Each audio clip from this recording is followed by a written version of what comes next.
An 8-year-old boy's simple question silenced a crowded town hall and left Donald Trump sharing a deeply personal story about faith, loss and redemption. What happened next moved everyone to tears. The Church Fellowship Hall in Grace Community Church, Lexington, Kentucky was filled with a quiet buzz. Families, older couples, and curious locals sat on folding chairs, their whispers mixing with the soft creaks of the wooden floor. The space, usually used for Sunday gatherings and potlucks, felt different tonight. A sense of anticipation hung in the air. Donald Trump stood at the front of the room, his presence commanding as always. But tonight, something felt different. The fiery energy of his rallies was replaced with a calm, reflective tone, as if he understood the importance of this moment. The audience watched with a mix of curiosity and quiet respect, unsure of what to expect. Among them sat a little boy named Abraham, clutching a small, worn Bible to his chest. The crowd didn't know it yet, but his heartfelt question was about to change the entire evening in a remarkable way. Abraham was just 8 years old, but his heart carried questions far bigger than his small frame. Dressed neatly in his Sunday best, a crisp white shirt and a pair of polished black shoes, he sat quietly beside his parents in the fellowship hall. His large, curious eyes scanned the room as he clutched a worn leather Bible close to his chest. The Bible, a treasured heirloom passed down from his grandfather, was more than just a book to him. It was a symbol of his family's faith and the many stories of resilience and hope they shared over the years. Abraham looked calm on the outside, but his mind was racing. For weeks, he had practiced the question that wouldn't leave his thoughts. It wasn't just a curious question, it came from deep within his young heart, a desire to understand something much bigger than himself. At night, he would quietly whisper it, imagining how it would sound out loud. He had even written it down in his school notebook, carefully picking the right words. His parents, sensing the weight of his thoughts, had gently encouraged him. "If it's important to you, Abraham," his mother had said with a warm smile, "then be brave enough to ask it." Tonight, as he sat among the crowd, the moment felt closer than ever. He tightened his grip on the Bible, feeling the smooth, worn edges of the leather beneath his fingers. He had no idea how his question might be received or what kind of answer he might get, but one thing was certain: he wouldn't leave without asking. Abraham's small heart carried a courage that many adults could only dream of, and tonight, it would lead him to change the room in a way no one expected. Donald Trump stood at the podium, his presence strong but calm. The fellowship hall was full, and the crowd listened quietly. As he started speaking, his tone was confident and direct, with a few moments of humor. He talked about his plans for the future, shared policies, and highlighted his past successes. His words were hopeful and optimistic, but the energy in the room stayed quiet and reserved. This wasn't a rally filled with roaring crowds or flashing cameras. It was a smaller, more intimate gathering. The people here weren't seeking entertainment or political theatrics, they came to listen, to connect, perhaps even to be inspired. Polite applause occasionally rippled through the room, punctuating his remarks, but the atmosphere stayed calm, almost reserved. Trump noticed this and changed his tone a little. He shared stories about his childhood, his parents, and the lessons they taught him. These stories brought smiles to some faces and nods from the elders in the crowd, but it was clear that something was still missing, a spark to truly change the mood of the evening. After a while, Trump paused and looked across the audience. "I know you all have questions," he said, gesturing to the crowd with open hands. "This is your chance to ask them." As soon as the floor opened for questions, a line quickly formed near the microphone. Adults stepped up, eager to have their turn. Some asked about local issues, others about national policies, and a few even joked about his famous red tie. Trump answered each question smoothly, sometimes making the crowd laugh or nod in agreement. In the midst of it all, Abraham sat quietly in his seat, gripping his Bible so tightly that his knuckles turned white. His heart pounded in his chest as he watched the line grow. His parents glanced at him, their expressions encouraging but not forceful. It was his decision. Finally, as the line grew shorter and it felt like he might miss his chance, Abraham realized it was now or never. His legs felt unsteady as he stood up, his small figure almost hidden in the crowd. Slowly, he walked toward the microphone, his heart pounding louder with each step. When he reached the front, the room seemed to shift. The murmurs quieted, and all eyes turned to him, the little boy with the oversized Bible clutched to his chest. Trump's gaze softened as he looked down at him. "And what's your question, young man?" Trump asked gently. Abraham took a deep breath, gripping his Bible tighter. This was his chance. Abraham sat quietly, his small hands shaking as he held the worn Bible close to his chest. His heart was racing as the line of people asking questions grew shorter. He felt his parents' silent support, a soft nudge from his mother and a reassuring nod from his father. He knew this was his chance, but the idea of speaking in front of so many people made his stomach twist with nerves. Finally, with a deep breath, he stood up. The room didn't immediately notice him, he was just a small figure making his way to the microphone. But as he moved closer, heads began to turn, whispers rippled through the crowd, and the quiet sound of his polished shoes tapping against the wooden floor echoed softly in the hall. By the time he reached the microphone, the room had fallen completely silent. Standing there, Abraham looked even smaller, his frame barely reaching the height of the microphone. His oversized Bible, its leather edges worn smooth by years of use, seemed almost too large for him to carry. But it was the look in his eyes that captured everyone's attention. There was a seriousness, a quiet intensity that seemed out of place for someone so young. Donald Trump leaned slightly forward, his gaze softening as he looked at the boy. "And what's your question, young man?" he asked, his tone unexpectedly gentle, almost paternal. Abraham took a deep breath, gripping the microphone with one hand while holding the Bible tightly with the other. His voice trembled slightly, but it didn't break. "Mr. Trump," he began, his words clear despite his nerves, "what does God mean to you?" The question hung in the air, heavy and powerful, silencing even the quietest whispers and creaks of chairs. It wasn't about politics or policies. It wasn't a rehearsed speech or a polite compliment. It was simple, sincere, and deeply meaningful.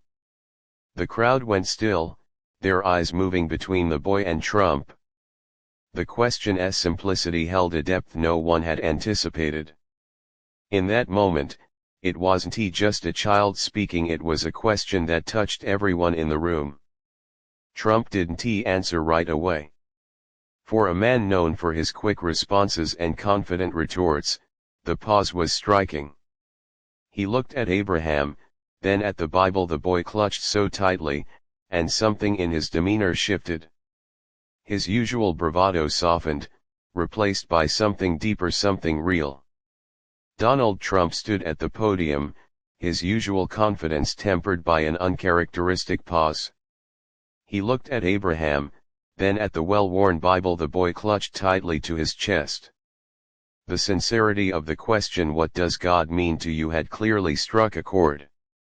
For a moment, the man who had built a career on quick comebacks and bold statements seemed at a loss for words.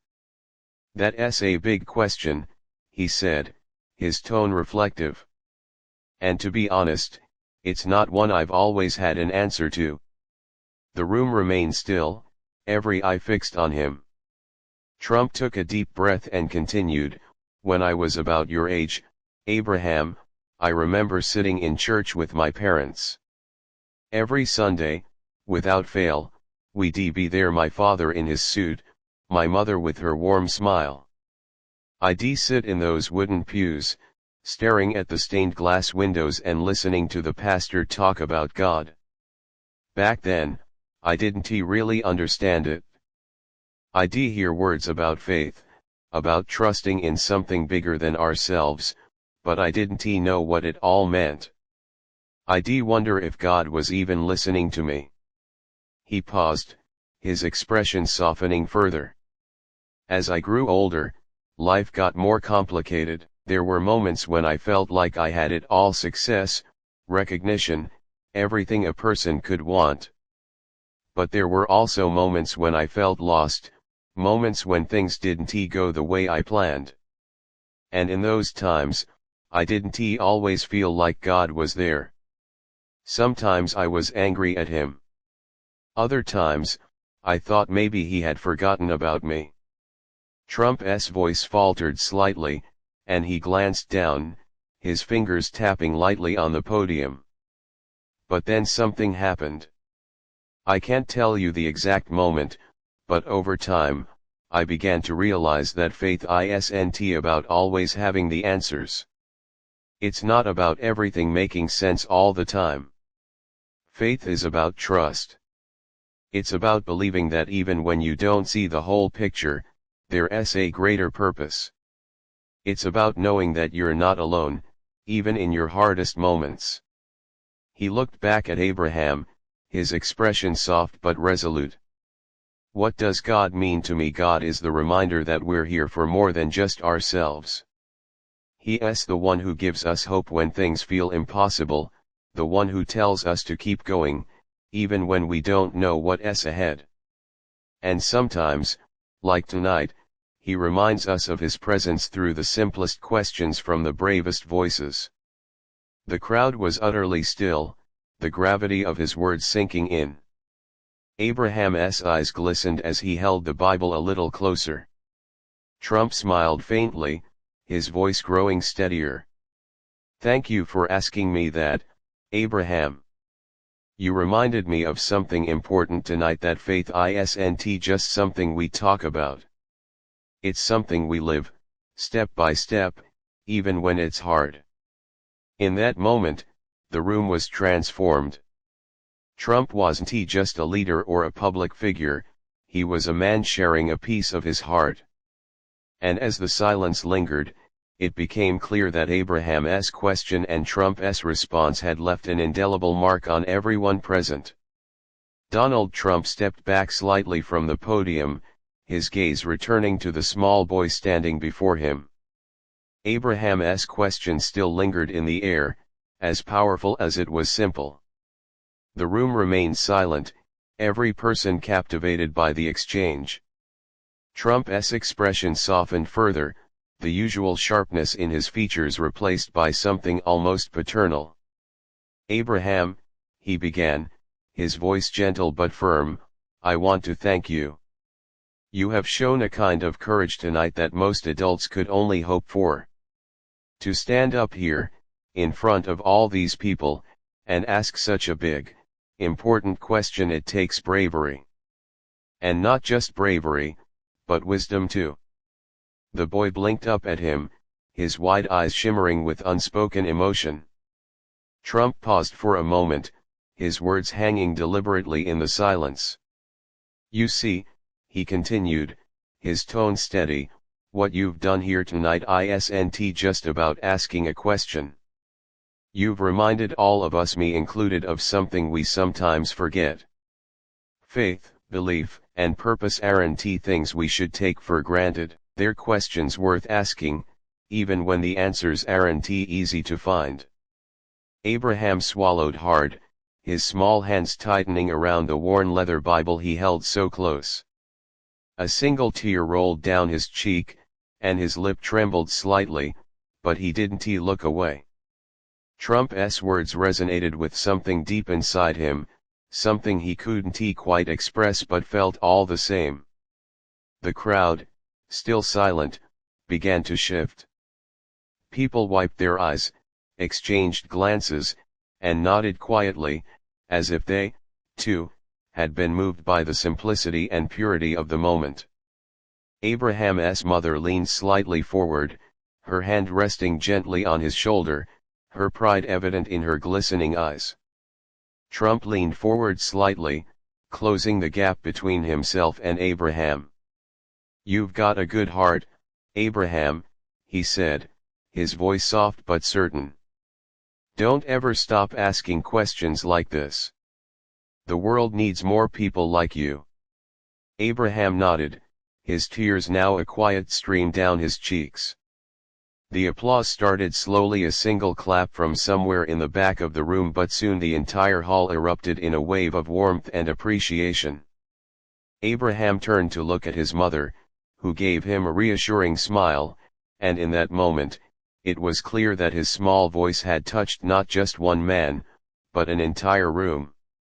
As the applause for Abraham's bravery began to fade, a quiet voice emerged from the back of the room. An older man, his face lined with years of wisdom and hardship, slowly stood up. The room turned toward him, the crowd instinctively sensing that something important was about to be shared. "Mr. Trump," the man began, his voice steady but tinged with emotion, "I've spent a long time wrestling with my own faith. I've faced loss and struggles that made me question everything. Hearing this young boy ask such a simple yet profound question tonight, it's made me realize how much I've been afraid to face my own doubts." The room was silent again, the vulnerability in his words rippling through the audience. Heads nodded quietly, and a few people dabbed at their eyes. It was as if Abraham's courage had unlocked something in everyone, a willingness to confront the questions they kept hidden for so long. Trump turned to the man, his expression sincere. "Thank you for sharing that," he said, his voice calm but full of conviction. "Faith isn't easy. It's not about having all the answers or feeling strong all the time. It's about holding on, even when things don't make sense. It's about trusting that there's a purpose, even when it's hard to see." He paused, his gaze sweeping the room. "What I've seen tonight," he continued, "is proof that faith doesn't divide us, it unites us. We may come from different walks of life, but in the end, we all have the same questions. We all need hope." The man nodded, visibly moved. Around the room, others began murmuring softly, their faces reflecting the shared weight of the moment. What had started as a simple Q&A had transformed into a room full of connection, understanding, and quiet hope. Donald Trump stepped back from the podium, taking in the faces of the audience. The atmosphere in the room had shifted. It was no longer just a gathering of individuals but a collective moment of reflection. His voice, softer now but filled with conviction, carried the weight of the evening's emotions. "Tonight, something special happened," he began, his eyes landing on Abraham once more. "This young boy asked a question that most of us, if we're honest, don't think about often enough, or maybe we're too afraid to. What does God mean to us?" It's a question that cuts right to the heart of who we are and what we believe. He paused, letting the gravity of his words settle over the crowd. "Abraham, your courage reminded all of us of something we needed to hear. It's not about having all the answers. It's about having the bravery to ask the questions that matter. Faith isn't a destination, it's a journey, one that we all walk, step by step." The room remained still, the audience hanging on his every word. Trump's tone grew firmer as he continued, "Faith is what holds us together in times of doubt and struggle. It's what reminds us that we're part of something bigger than ourselves.